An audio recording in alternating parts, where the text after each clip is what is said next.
तो बात करते हैं किस्त 417 की, जिसने सबको काफ़ी जज्बाती कर दिया था। जी, सारी कहानी तो घूम ही दिलान के उस एक फैसले के इर्द गिर्द रही थी कि वो सर्जरी करवाएगी या नहीं। बिल्कुल, लेकिन मुझे लगता है कि असल मुकाबला मौत और ज़िंदगी के दरमियान नहीं था।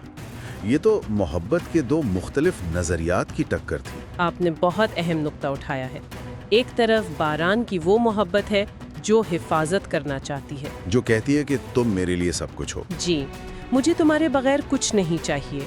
और दूसरी तरफ दिलान की मोहब्बत है जो कुर्बानी देने पर तैयार है। कि हमारे मुस्तकबिल के लिए, हमारे बच्चे के लिए मैं कोई भी खतरा मोल लूंगी। और यहीं से असली कश्मकश शुरू होती है ना? वही बात है।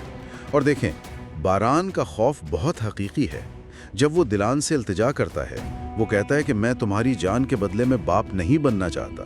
लेकिन दिलान का जवाब उससे भी ज्यादा गहरा है।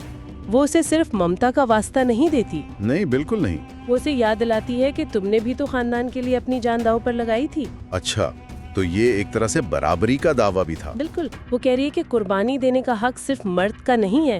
वो बारान से सिर्फ भरोसा मांग रही है। और ये जो बेबसी है, ये सिर्फ बारान तक महदूद नहीं थी। नहीं, पूरा खानदान परेशान था। हम जोदत को देखते हैं, वो बिल्कुल टूटा हुआ महसूस कर रहा है। जी, वो याद करता है कि किस तरह दिलान उसके लिए गोली खाने को तैयार थी। और आज वो अपनी बहन के लिए दुआ के सिवा कुछ नहीं कर पा रहा।